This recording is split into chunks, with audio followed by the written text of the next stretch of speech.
Hi, it's Randy. This video is presented by Tap Success.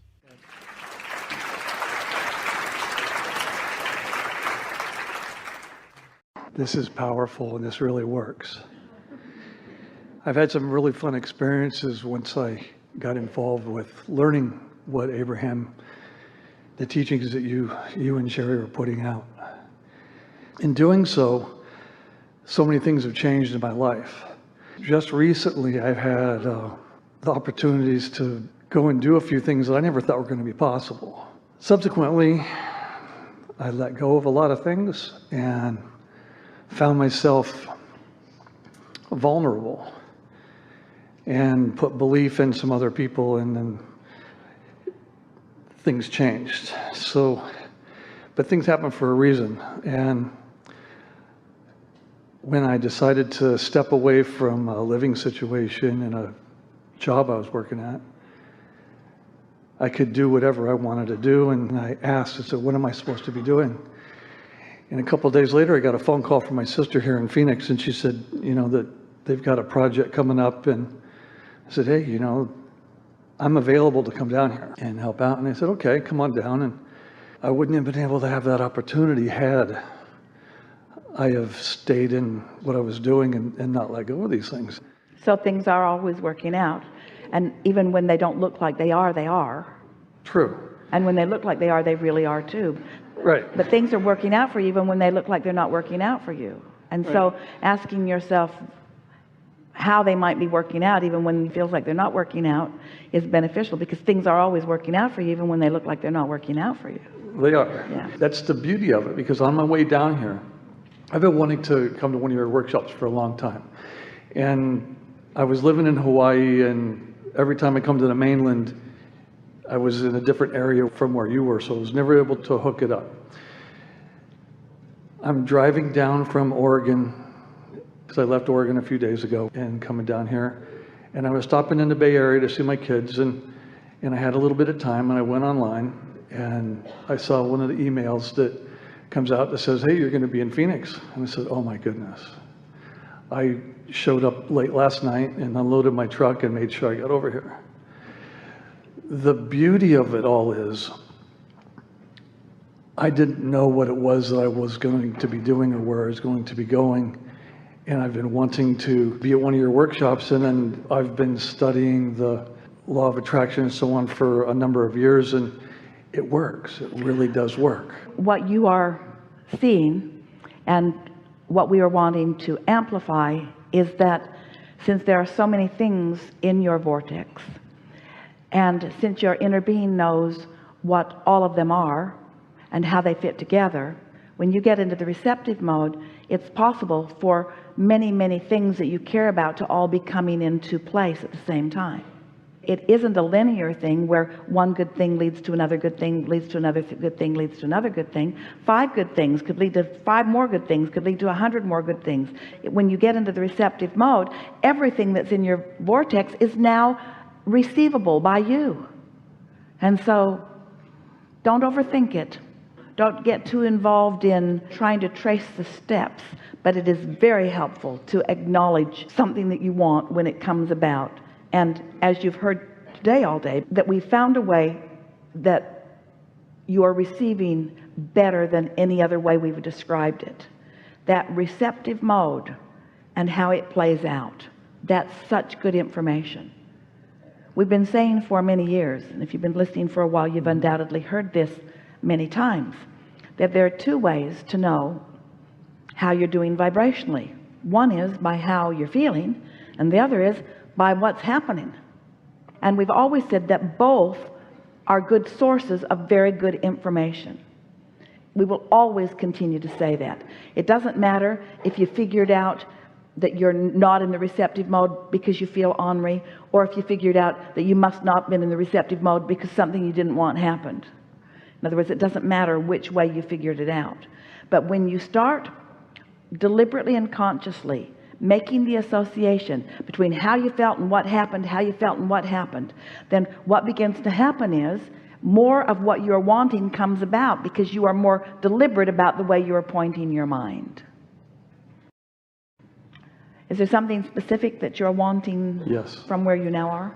Yes, I've been given some really wonderful gifts. I'm a really talented artist in a lot of different mediums, and I've been able to put a lot of projects together and got some really great awards for it. But I find that every time I embark upon a project now, that I don't feel good enough, or things just aren't flowing right. And I don't understand why, because it's all comes out of that creative vortex that when I'm in, just everything goes wonderfully, and I come up with these ideas and they feel so powerful, and then there's no way for me to actually put them into fruition.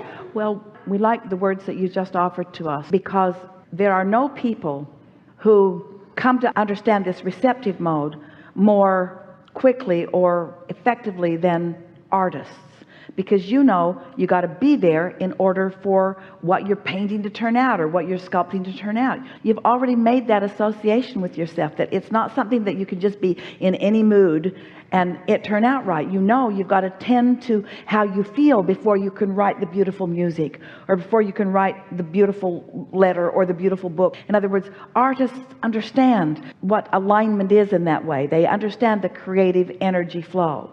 And so we often say to them, as they have created many wonderful things, and more are in the vortex still to be realized by them, that we get it, how when they get that aspect of their life down, that then they can't figure out how to now market it or how to now make the project bigger. And yet it is exactly the same thing. But because their artistic ability seem to come so naturally to them, they don't stop to isolate or to understand how they got there.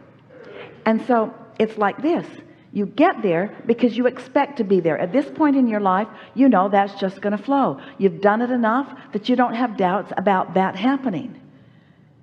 And so you're not remembering what those initial feelings of inspiration felt like.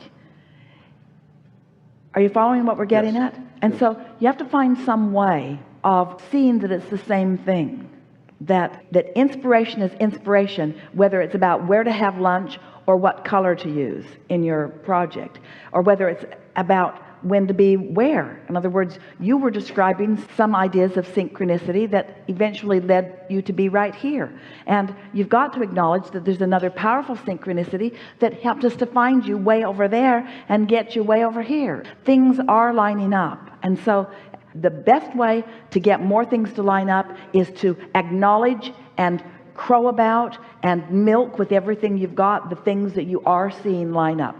The way to get more things line up than the things you've already got lining up is to acknowledge the things you've already got lining up. That really is the simple and expert answer. Yes, they are. You do have expert answers. I like that. Well, our job's easy because we've seen your vortex. We've seen your vortex, and we understand law of attraction, and we know how it plays out. And so the entire body of work that we have been doing through Esther, through all of these years, is to find some way to help you understand what the receptive mode is. But we can't give it to you. We can describe it to you, but you have to find it and acknowledge it, and then find it again and acknowledge it, and then find it again and acknowledge it until you are more chronically there. It's not hard to trust something that you just absolutely know. You never question whether you can accomplish something artistically. You know that as soon as the idea occurs to you, you can play it out all the way because you've had enough experience to know that. And we know that about everything that you want, everything that all of you want. We know that about everything that all of you want. But you don't know it because you haven't practiced knowing it yet in some cases. What I'm finding, I think that my issue might run down to is physical deal. I'm having mobility issues, and it's taking away a lot of my the desire or the strength. Maybe. But every conversation you have like this takes you out of the receptive mode. Okay. Period. Doesn't matter if it's true, doesn't matter if you're making it up, doesn't matter if it hurts, doesn't matter if it doesn't. None of it matters except that those conversations take you out of the receptive mode, and that matters. So you reach the place where nothing matters except that you be in the receptive mode. It's sort of like evaluating what matters more. And sometimes the complaint has momentum. There's a phrase in your physical environment that has been used for a long time: don't argue for your limitations. And that's what we're talking about. You cannot be in vibrational alignment with what you want and the absence of it at the same time. This is what it comes down to. You're really going to like this. This is a really good way to wrap this day up. What it comes down to is that so much has manifested. So there's so much stuff to observe, so many experiences, so many people, so much to observe. So if you're observing and your vibration is broadcast from you because of what you're observing, then nothing can ever go beyond what is, because what is what you're observing. And so you just keep recreating what is because it's what you're observing. So what we've been talking about to you for so long, to all of you, is never mind what is, what's in the vortex, because what's in the vortex is what will be what is. So then we discuss a bit about semantics, because most humans want what is to be what's already manifested. They say, Abraham, it's all right that you think that I've got a fortune in my vortex, but how do I get the money out of the vortex and into the bank? Because I don't want to call it what is until it's tangible. And so what is so interesting to so many of you, that you give your attention to what is, not even realizing in many cases that your attention to what is, if it feels limiting, is preventing you from what really is in the process of becoming. That's why we were so happy to have this conversation with this woman who wanted $100,000 so that she could begin her vacational journey, to describe to her that you've already begun that journey, that so much is already underway, and that there's so much that's going to happen in the bringing of the whatever in order for it to bring the whatever. It's just an ongoing state of becoming. So if we were standing in your physical shoes, we would be using the example of our creative talent that you acknowledge as the basis, or as the example of how it works. And then we would mimic it relative to this. What is it you're working on most recently? What is the creative project? Working with glass. So are you taking glass that already exists and putting it together, or are you making the glass? Well, I'm working on something that's completely different, a new type of fusion of stained glass. So in the analogy that we've just offered to you about utilizing something that works, the example of something that's really been working for you, and then thinking in those terms about other things, and you began describing some limitations, some physical limitations, that would be like starting a project that you're already really good at, so there's no question in your mind how to go about that, and saying, well, I would really like this, but I'll just use that because I've got it. And what would really look good is this, but I'll just use Coke bottles instead. And I know that it would be fantastic if I brought these things together, but I'll just bring this together. Be like deliberately bringing unsatisfactory components together and expecting to get the result that's in your mind. You'd never do that with your creative process. You are very picky. You are very precise about the way you go about it. The colors must harmonize, and the textures have to be just like you want them, and the science of the fusion has to be just right. And you would never be sloppy about gathering up your supplies to create this magnificent thing, would you?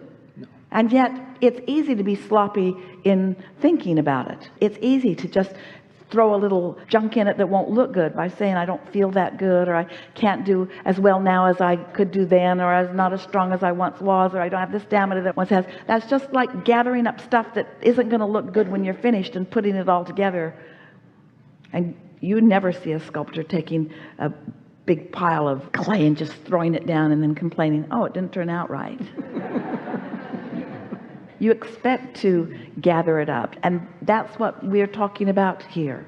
We're asking you to bring the best of you to your creative workshop.